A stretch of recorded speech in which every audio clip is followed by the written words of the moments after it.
Hi, I'm Craig Morris and I like beer. And welcome to OH-Brew. Today we're at the Canton Brewing Company restaurant and speakeasy in downtown Canton. It's hard to imagine, up until 2014, Canton was the second largest city in the state of Ohio without a brewery. Now let's get into the rest of the story.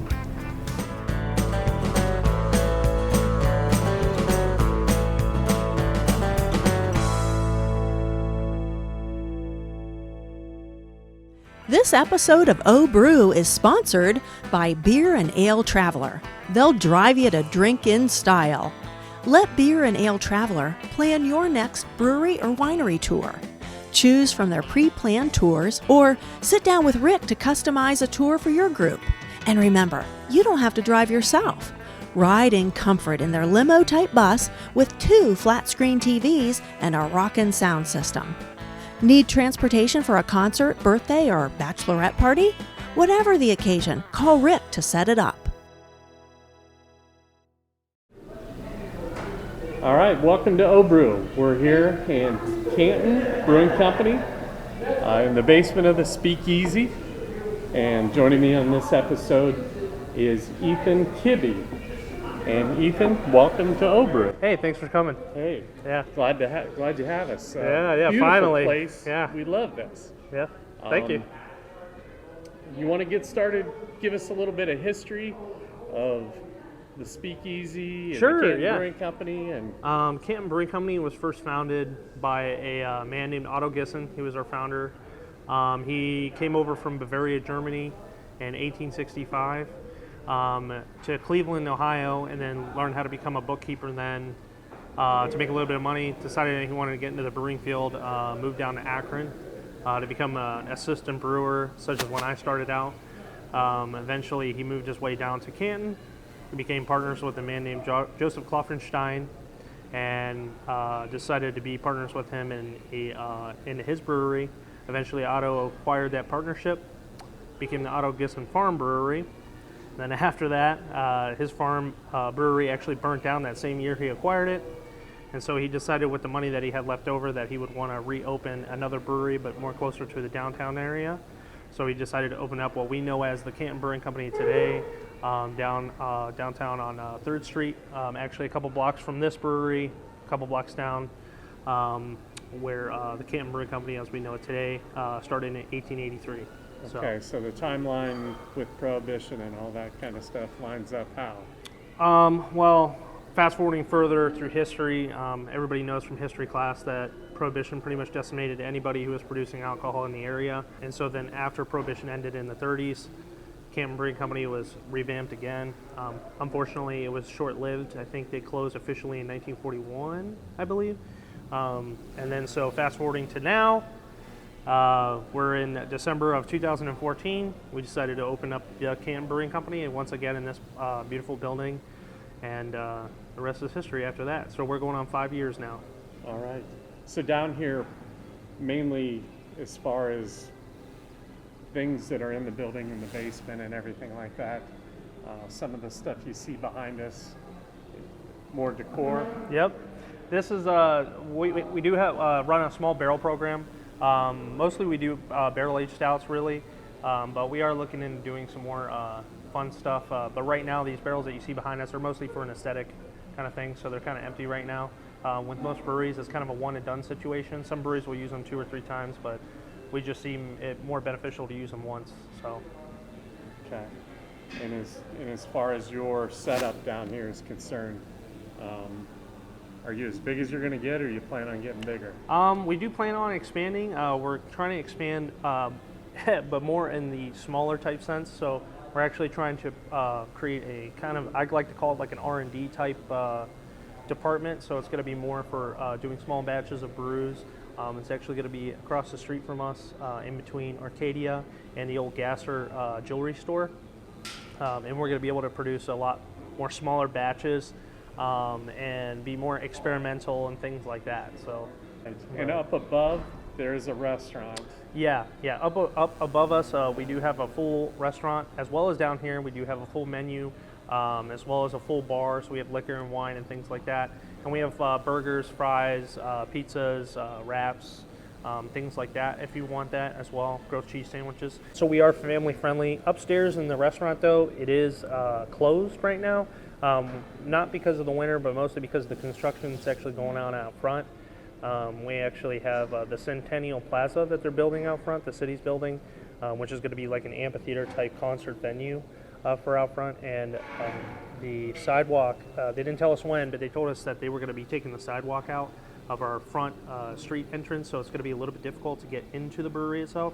So that's why we just kind of wanted to close the upstairs off completely, just to kind of get rid of the confusion and things like that with people, and decided to get people more used to coming down into the speakeasy, which coincidentally enough is where we first opened. We actually opened this down here first, and then eventually we opened up the upstairs restaurant a couple months later. Now you're looking at upstairs as far as reopening in the spring sometime. Yeah, we're looking at doing that in the springtime. We'd like to open up a little bit early just to get prepared for a lot of the concerts and things like that that are going on. Because it's going to be pretty busy down here. So, as far as entertainment goes down here in the speakeasy, what do you have in store? Yeah, we have a lot of different things going on throughout the months and throughout the year. Actually, we have a lot of concert things going on. We have a lot of. We actually have a comedy tour night every month. We have concerts. We also do brewery tours as well. I think it's the third Saturday of every month. I personally do the tour. I volunteered to do that tour because I love talking to people about beer, about our beer especially, and hoping that they can learn a little bit of something too during the tours as well. Do they call in to make reservations for that? Yeah, they can call in and make reservations. They can talk to Kristen, who's our marketing director, and then they can arrange when they would like to have the tour. Now, sometimes though, it's very full up most of the time, but usually we can squeeze people in, probably 20 at a time or so. What do you have up the proverbial sleeve as far as beer making goes? Oh, you got some ideas? Yeah, we got a couple things that we got interesting things coming out here that I don't want to talk about yet, but we do have our anniversary party coming up. It's going to be it's officially on the 14th, I believe, but we're actually going to be celebrating on the 21st. We thought it'd be much easier. January? Of December. December? Yeah, okay. yeah. So, but that'll be our 5-year anniversary, and we're going to have a lot of beers coming out for that. We're going to have a key lime pie style sour beer. We're also going to have an IPA that's lemon meringue type flavors. My personal favorite, which is going to be a pineapple coconut New England that we're going to be doing, as well as an IPA. We got a coconut chocolate stout. We got a double chocolate stout, which is actually going to be our anniversary beer, which is like our cake stout. So yeah, we got a little bit of everything coming out here, and that's just going to be a taste of what's to come for next door as well. Okay. Well, let's stop what we're doing here. Let's go see where the beer is being made. All right, let's go do it. Well, Ethan, here's where all the magic happens Yep. with the Canton Brewing Company. Tell us a little bit about where we're at and what these things kind of do, these big, huge R2-D2 things behind us. Yeah. This is our fermentation room where we're at. We're still down in the basement here. In my opinion, this is where most of the action happens in the brewing world. A lot of cleaning, as well as the alcohol being made by the yeast as well. But upstairs, usually with brew days, typically we'll do about, depends on what type of beer we're brewing, 6 to 8 hours depending. Then we'll go ahead and send it downstairs into one of these fermentation vessels. How many fermentation vessels do you have upstairs? We don't have any upstairs. They're all down here. But the okay. fermentation, we have about 5, and then 1/6, or the 6th one being a 30-barrel fermenter. The other 5 are 15-barrel fermenters. They're made by JV Northwest in Oregon. And they were all brand new? All brand new. All brand new stainless, as well as the brew house upstairs was also made by JV Northwest out in Oregon. So it's all American made in here. All right, so while we're at it, let's talk about the brew house upstairs. Okay. The brew house upstairs is comprised mostly of stainless steel. It does look copper upstairs, but it's not. It's more of an aesthetic kind of look, to look nice, since it's going to be viewed by most of the public. So we kind of wanted it to look nice. Now this is in the restaurant part. This is in the upstairs restaurant part. Unfortunately, it's closed off, so no one can see it in all of its glory. Like I said before, it's all 100% stainless. And the amount maximum we can produce in that brew house is probably up to 30 barrels if we were to do a back-to-back brew day, which is another reason why we have our 30-barrel fermenter. But most of the time, we're only using that for our Tuscarora Pilsner, which is our #1 selling beer here. Do you do all your milling Actually, back there, or you pre-done? well, with all the milling we do here, it's not pre-milled. We don't use extracts here when it comes to beers. So we crush our own malt itself. It comes in whole kernel. Eventually, we mill it up into our mill room, which is when you come down to the downstairs speakeasy, you'll see the bar. Behind that bar is actually where our mill room's at. So yeah, but that's where all that action kind of happens. So try to mill it as fresh as possible on brew day, so that way it tastes as fresh as possible. Yeah, the types of malts we use here, they come from all over, from Nebraska and Germany, things like that. But most of the malts we're using now are more locally sourced. So we actually use a lot of West Branch malts out in Brunswick. Randy Thatcher runs a great operation out that way. We've been really happy with a lot of his malt. So we continually use that mostly for our Tuscarora Pilsner. And for most of our lagers, actually, we're really happy with his Pilsner malt. We also use his two-row malt for most of our IPA style beers, things like that. So, and we're actually trying to get into locally sourced hops as well to get some Cascade hops, because we brew a Cascade Pale Ale here as a regular flagship offering. And so with that, we try to get as local as we possibly can with the malts as well as the hops. So hops aren't a problem to get right now? No, it just depends on what types you're getting. Obviously, the haze craze is going on right now, the New England IPAs, things like that. So most of those hops are more popular in the southern hemisphere type hops, so Australia, New Zealand, things like that. It's a little bit more harder to get. But when it comes to the more domestic hops, such as Cascade or Amarillo, El Dorado, things like that, it's not very, very hard to get. All right. Big question, production-wise. Yeah. How much beer do you produce in a year? Well, right now, I think last year we probably only produced about 800 barrels, and I think the year before that we produced about 1,000 barrels. So we're probably looking to be almost about, if not more, than last year's. So we're looking at about 1,100 to maybe 1,200 barrels worth of beer. So the kick in distributorship kind of boosted boosted it up a little bit. We're kind of in the middle of the year on that too, so it's not as much as we would have hoped, but we grow, but we grow very slowly. So we're not looking to blow up very big or anything like that too fast, at least. So. But. All right. Well, my favorite thing is right now I'm really, really dry, and it's time to sample. Yeah, I'm getting a little beers. thirsty too. You are too? Yeah. But before we do that, let's check out this crowler. Yeah, so this is the thing we're trying to launch. Like I was talking to you before in the barrel room, we have these crowlers cans. They're fairly new to the market, I believe.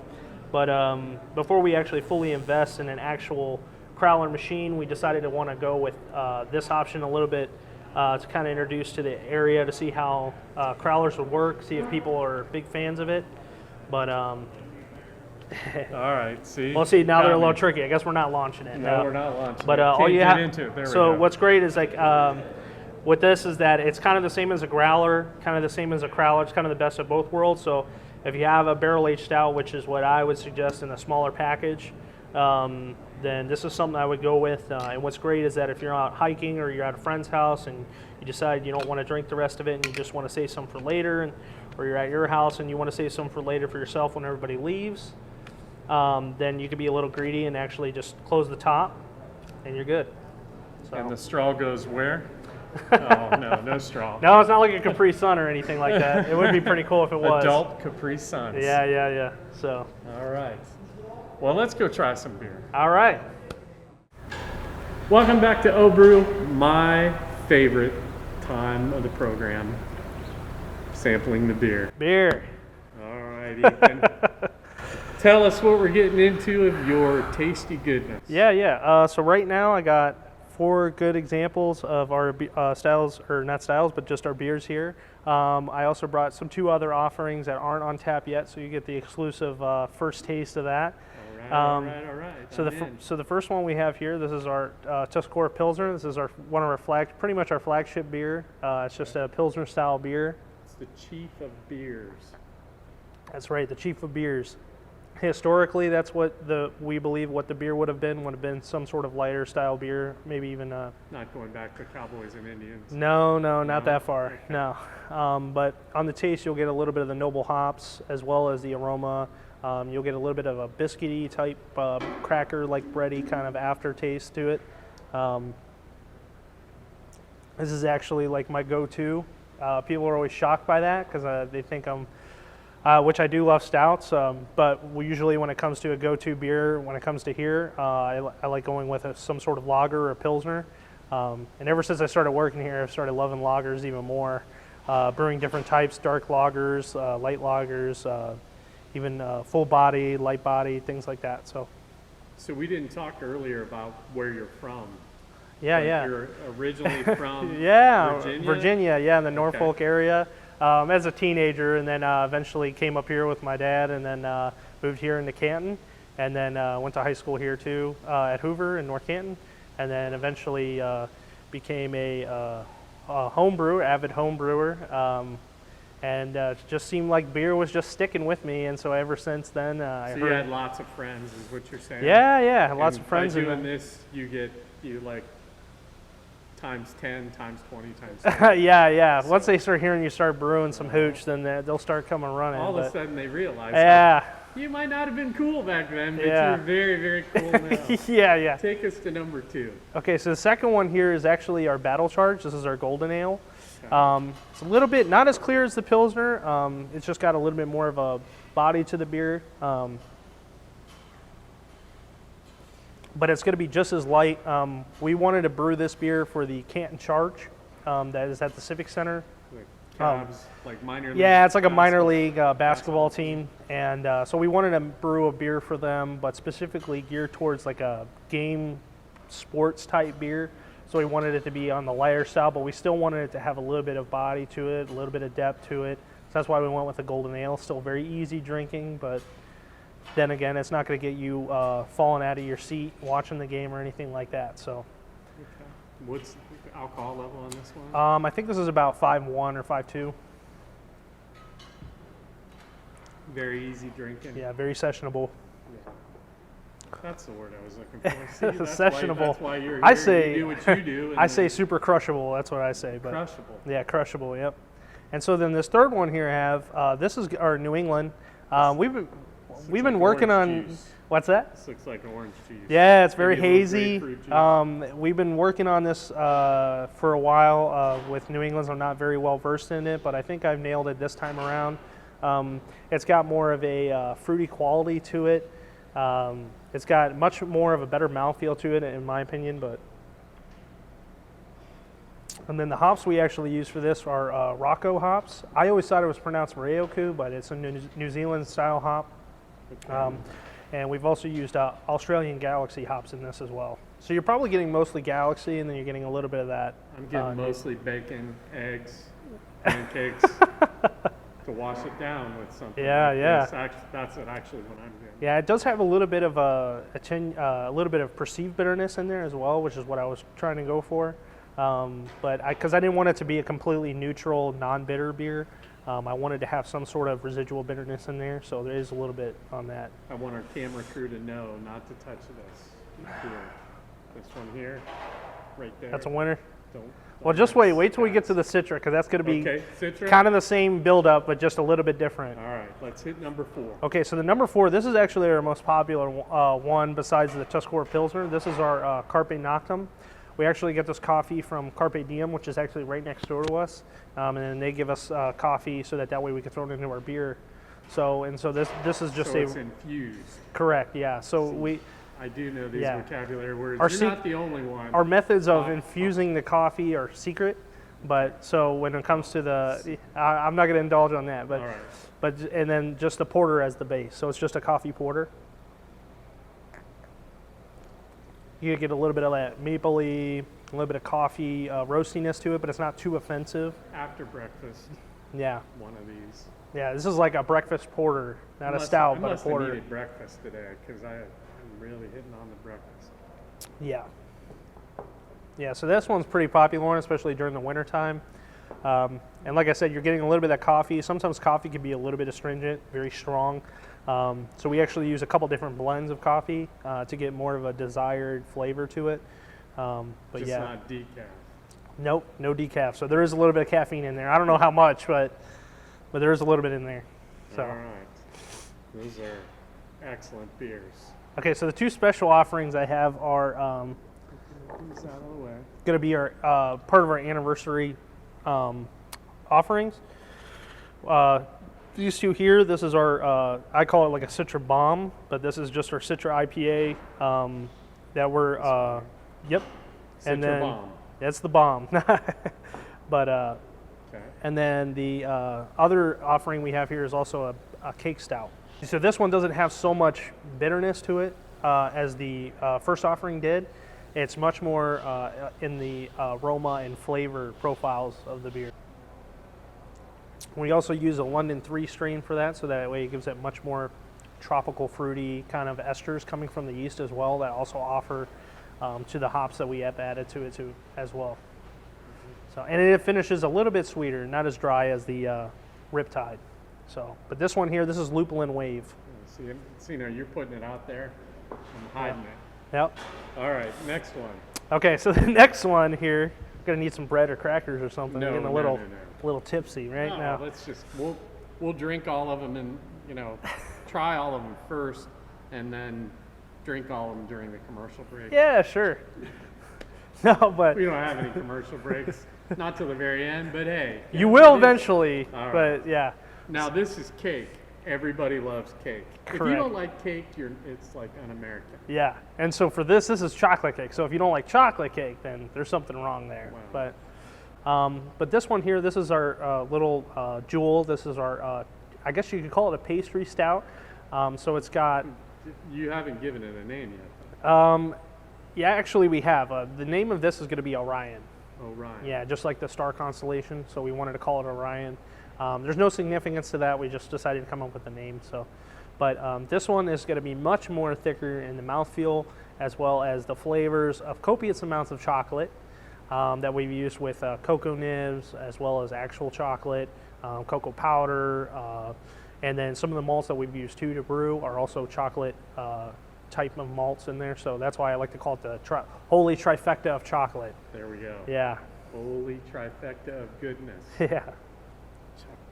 Who doesn't like chocolate? Anybody? Anybody? Women like chocolate more than they do men. Yeah. I'm just saying. Yep. So right now, this one's not 100% ready yet, but come anniversary here this weekend, it'll definitely be ready. So there is you'll get a chocolate, but you should get a much more of that later on. Yesterday, it Soft. didn't taste. It's soft. Yes, it's very soft. It's not bitey whatsoever. I Yeah. don't think you would figure chocolate to be bitey. Yeah. But Most of that is attributed by the boil as well, which we do a much more longer boil typically than most other beers that we've done to give it more of a type of full, soft mouthfeel. As well as we also add lactose and things like that too to help give it a more soft, so it's not so astringent when it comes to the malts and things like that. So, but yeah, this is like our little jewel here. This came out pretty nice. It came out exactly the way we wanted to. So, out of all the beers that we tried, what's the best selling? the best-selling beer right now is probably the Pilsner. It's a no-brainer. The number one selling beer in the world It's is like a light lager. So, But it's an introduction type. but it's a very deal. good introduction. Yeah, we definitely tell bartenders that if somebody is not used to craft beer, in this area, when we first opened 5 years ago, we got a big curveball learning about the market and things like that of what people were into when it comes to beers. People were definitely more into the light lager drinkers. I mean, we're in the Pro Football Hall of Fame. We're right down the street from it. It's a no-brainer that most people drink light lager style Pilsners.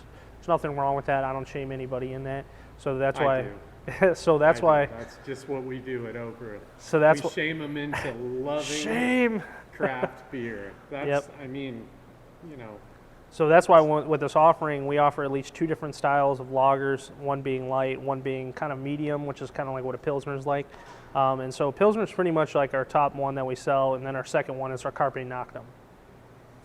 what I like to say is that if you get a glass and it has a craft beer in it, it doesn't say calories on the outside. Nope. It doesn't say how much carbs are in it. Oh, you would love to know how many is in here in this cake one for sure. Forget about that. Yeah. Just enjoy the great taste of a lot of.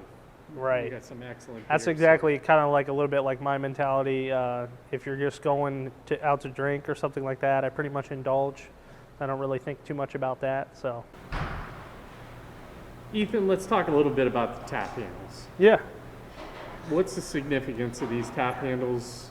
They look like something that should be on the hood of a Chrysler. yeah, as it's they going do. through town with like lots of Prohibition beer in the back, like big jugs of beer. And Yeah. whatnot. Well, these tap handles, we have a bunch of these that Dave has made. There's not too much an enormous amount of significance to it. It's just mostly the Tuscarora Pilsner, our logo, has a Chief Red Cloud on the front of it. And so that's why we write the Chief of Beers as well. To make it more historically accurate, not so much caricature like Chief Wahoo or anything like that. We like to be more historically accurate. So that's why we decided to use an Indian Chief as our one of our tap handle logos. So, but we thought it was interesting. But it is very cool. Yeah. And enlighten us a little bit. There's signage throughout, beautiful signage. We've got the Pilsner and the Tiny Tusk. Which we have on tap. Yep. And then the Stark Tuscarawas County beer. Yeah, actually, the history of the Stark Tuscarawas Brewery, well, to point out with all the signs that we have in this building, we also have a small showcase to also show a lot of the history of our brewery as well as the area itself, Stark County and Tuscarawas County. And we also have the old McCory's 5 and Dime store that we have above in this building too, to let people know that this used to be the McCory's, and that so people don't forget that kind of stuff. David, who is the owner of the brewery, of the Canton Brewery, he's actually a huge history buff as well as I am. So with all the signs that we have laid out throughout this entire building, we actually have a house sign coming down the grand staircase that you'll see when we have this upstairs open again. That's actually the last piece of history we could save from the original brew house itself. It used to say brew house, but the brew part fell down however long ago. And so the house part was really the only thing we can salvage before they actually tore down the building last April. And we were also off camera talking about destination places for like certain type gangsters, like Snorky, like Al Capone or somebody like that. That Canton is nicknamed Little Chicago for a reason, mostly because Al Capone would actually travel through here from Chicago to New York City, as well as other places throughout Ohio, Navarre, and Youngstown, things like that. So places back in that day where they didn't have cell phones, they didn't know exactly what he looked like at that time, except maybe a photo from the newspaper or something. But locally here, not many people would recognize him right off the get as if you were to actually be in Chicago. So that's where it has a little bit of significance here to Canton. So.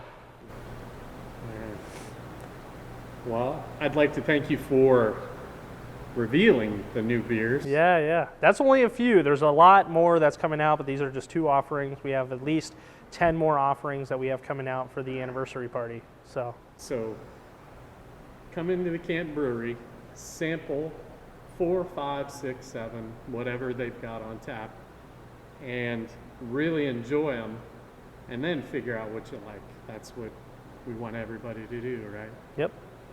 All right, so thanks for joining us today.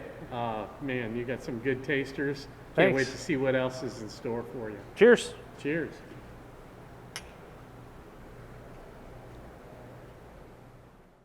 All right, we're here at the Canton Brewing Company, and my name is Craig. I like beer, but I found somebody else who likes beer. And your name is? I'm Nick. I also like beer. Well, good thing, because Canton Brewing Company has some really good beers. What beer are you drinking? They really do. Craig, I'm drinking the Gold Jacket. It's a Hefeweizen, so it's a German beer. I think it's delicious. It's 4.8%, so it's not like super heavy. It goes down smooth. But, so you drink a lot of craft beer. You're a craft beer connoisseur. I mean, honestly, I kind of bounce around. Like I like PBR, but I love craft beer too. The beauty of craft beer is you can have pretty much anything you want. Yeah. Very, very customizable, and it just tastes good. Well, they've got a lot of good beers They here. do. They know. I'd like to thank you for talking to us today. Absolutely, I know it was, it was fun. So I know Good to know you. It's still fun. It's always going to be fun. I mean, support local beer. You come here from the Great White North up above. So yeah, I live in the Akron area. I work down here in Canton, but I love supporting the community in the area, especially when they have great beer. So All right. Well, thanks for joining us. Craig, Merry Christmas. Merry Christmas. All right, it's time to talk to someone else here at the Canton Brewing Company, and this time around we got Mike. And Mike, are you enjoying the Canton Brewing Company? I am. Tonight I'm drinking the Blackjack Dunkel beer, which I've not had before, I don't believe. I'm not sure if it's a recent one or not. Are you from around here? From Canton area? south of Canton. Yeah, South of pretty Canton? close, yeah. So Okay. about a 20-minute drive up here, yeah. And do you truly enjoy craft beers? I truly enjoy craft beer. As a matter of fact, I don't really drink the kind of the domestic beers or whatever, the buds and so forth. How long has it been since you drank one that comes in a blue can? And they call it Bud Light. I never had the blue can, so You haven't? Oh, when I would have drank it, it would have been in a blue can. So you yeah. said about 15 years since you've drank something domestic? Well, I can't say that. Well, but, you but made it's- a pause it's a been little bit. It's been a long time. Something yeah. to wash something Yeah. down with. That's Yeah, about all it's right, good yeah, for. exactly. But you're a true craft beer lover. Oh yeah, craft beer is the way to go. The All only way to right, go. so you're in the right place. I'm for in the that. right place. Canton Brewing Company. Yep, excellent place. Well, we're back at the Canton Brewing Company talking to more patrons, and we've got a gentleman from Columbus, a couple other locals around here. I'm going to start with the guy from Columbus. You know a little bit about craft beer because Columbus has a bunch of them, but what do you think about the Canton Brewing Company's beer? I like it a lot. The Golden Jacket, the Hefeweizen. Yeah, it's a little lighter, like we were saying, but I enjoy But it. you're enjoying it? Yeah, very It's the much. Hall of Yeah. Fame reference. Yeah, The Hall of Fame. exactly. There we yeah. go. Always good to talk Hall of Fame here in the Hall of Fame city. What do you think, sir? Well, his Tell is me. gone. He hated it. Yeah. Battle charge. Yeah. If it's gone, well, empty glass is a sign of a happy person. Or a small glass. And he's about ready to get Yeah. another one. But what do you think about the beers? I like it a lot, and I don't love heavy craft beer, but I have what's this again? That's the Golden Jacket. Golden And Jacket. you had the Golden Jacket Yeah. too? Yeah, it was good. All right. Give me your name. Sydney. Sydney? Colin. David. Sharon. Sharon?